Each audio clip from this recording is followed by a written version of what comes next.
Hello friends, आपका स्वागत है टारगेट जीके विद ज्योति में। और मैं हूं आपकी होस्ट ज्योति शर्मा। आज का हमारा टॉपिक रहेगा हुमायूं।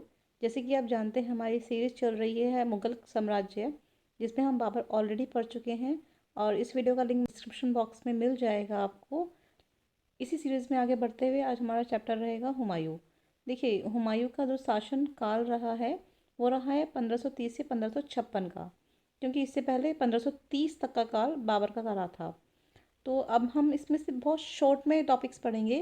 देखिए, मैंने हमेशा से यही बोला है कि हमें बहुत लॉन्ग लॉन्ग लिख के लाने की ज़रूरत या बहुत ज़्यादा एक्सप्लेन करने की ज़रूरत नहीं है। अगर हमारा एक वर्ड से काम चल सकता है तो हम उस एक वर्ड पर ही फोकस करेंगे, है ना।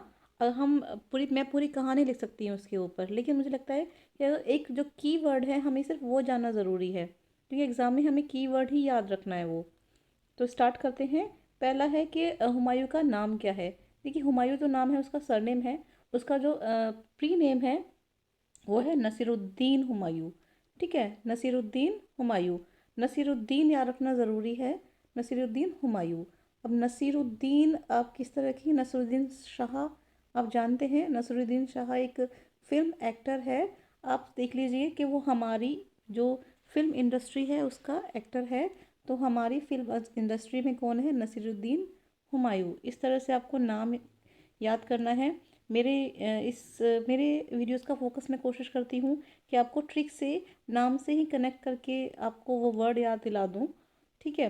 हुमायूं है, उसकी वाइफ जो है वो भी ह से ही है, तो हमीदा बानो बेगम। ठीक है, हुमायूं और हमीदा बानो बेगम। फिर है जो नेक्स्ट है कि हमारे हुमायूं का राज्याभिषेक आगरा में हुआ था। देखिए, क्वेश्चन कई बार आता है कि हुमायूं का राज्याभिषेक कहाँ पर हुआ था। तो आप कहेंगे कि हुमायूं का राज्याभिषेक कहाँ हुआ है? आगरा में हुआ है।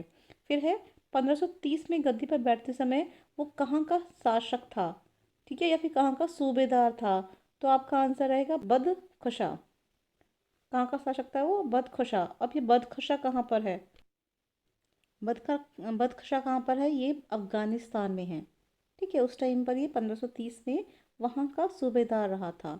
फिर 1533 में इसने एक दीन पनाह नामक नगर बसाया। कौन सा? दीन पनाह नामक नगर। और दीन पनाह आप जानते हैं दिल्ली में था ये। उसकी स्थापना की 1533 में। यहाँ पर ईयर बहुत इंपॉर्टेंस रखते हैं अपने आप में। आप जानते हैं 30 से शुरू हुआ है ये। ठीक है, 30 में इसका शासन शुरू हुआ बदखशा बदखशा से। और फिर 33 में इसने दीन पनाह नामक नगर की स्थापना की, जो कि दिल्ली में था। ठीक है। फिर आप जानते हैं कि हुमायूं के चार भाई थे। हुमायूं के मतलब तीन भाई थे, एक स्वयं हुमायूं था। चार भाई थे ये, हुमायूं, कामरान, अस्करी और हिंदाल। अब क्वेश्चन कई बार इस तरह से आता है कि किस भाई को कौन सा क्षेत्र दिया गया संभालने के लिए, क्योंकि बाबर ने कहा था कि जो उसके चार भाई हैं उन सब में जो उसका क्षेत्र है वो बंटना चाहिए। तो इसलिए हुमायूं ने चार क्षेत्रों में बांटा। आप ये जानते होंगे कि जैसे एक होता है एक परंपरा के ज्येष्ठाधिकार। ठीक है, जिसमें ज्येष्ठ पुत्र को मिलता है, जो उत्तराधिकारी वो बनता है।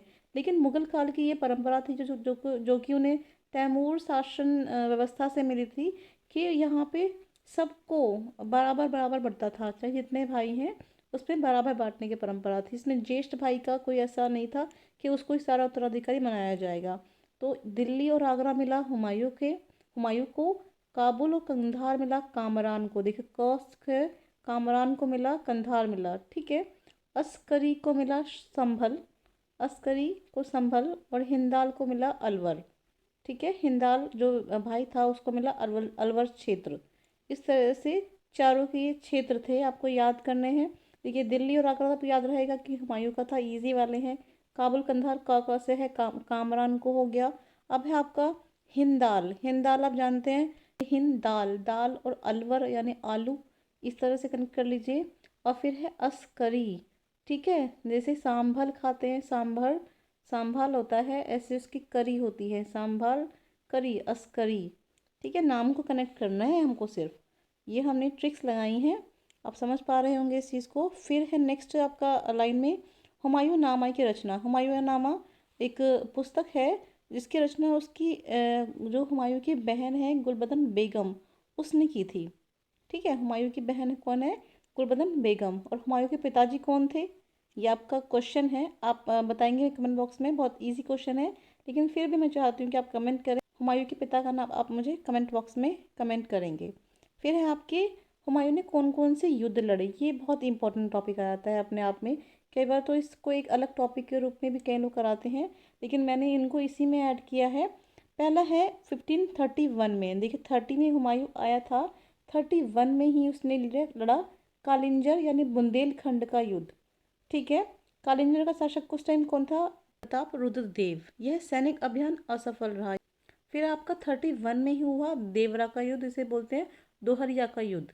ठीक है, मैंने नाम इसलिए लिखेंगे, कई बार अलग नाम से आ जाता है, देवरा या दोहरिया दोनों एक ही चीज़ है। फिर ये हुमायूं और अफगान शासक महमूद लोधी के बीच में हुआ और इसमें हुमायूं विजयी रहा। ठीक है। फिर आया चौसा का युद्ध, चौसा। अब यहाँ पे ये जो दो युद्ध है, बिलग्राम और चौसा, इन दोनों की डेट्स बहुत इंपॉर्टेंट है। ठीक है। देवरा और कलिंजर में तो फिर भी आप ईयर कर लेंगे, क्योंकि इतने इम्पोर्टेंट वो युद्ध नहीं थे ये दोनों। लेकिन चौसा और बिलग्राम की युद्ध, इनकी डेट्स इंपॉर्टेंट है। तो चौसा का युद्ध हुआ 26 जून 1539 को। ठीक है। शेर खां और हुमायूं के बीच में। और ऑब्वियस सी बात है, इसमें जो शेर खां था वो विजयी रहा, और इसके बाद उसको शेर शाह की उपाधि मिली थी, शेर खां को। ठीक है। इसके बाद उसे शेर शाह की उपाधि मिली थी। और फिर आया बिलग्राम का युद्ध, जो 17 मई 1540 में हुआ, नेक्स्ट ईयर ही। ठीक है। 39 और फिर 40। और इसमें शेर खां हुमायूं दोनों के बीच में फिर हुआ। और इसमें भी फिर शेर खां था वो दोबारा जीत गया। और इस युद्ध के बाद हुमायूं सिंध भाग गया। उसको लगा कि मैं जीत नहीं पाऊंगा अब। तो इस तरह से सूर्यवंश की स्थापना हुई, जो शेरशाह सूरी ने की थी। ठीक है ना। तो शेर खां या शेरशाह सूरी ही है। और शेर खां ने दिल्ली और आगरा पर कब्जा कर लिया, क्योंकि उस टाइम पर हुमायूं का कब्जा था। जब सिंध ही भाग गया हुमायूं, तो उस पर कब्जा किसका हो गया? शेर खां का। ठीक है।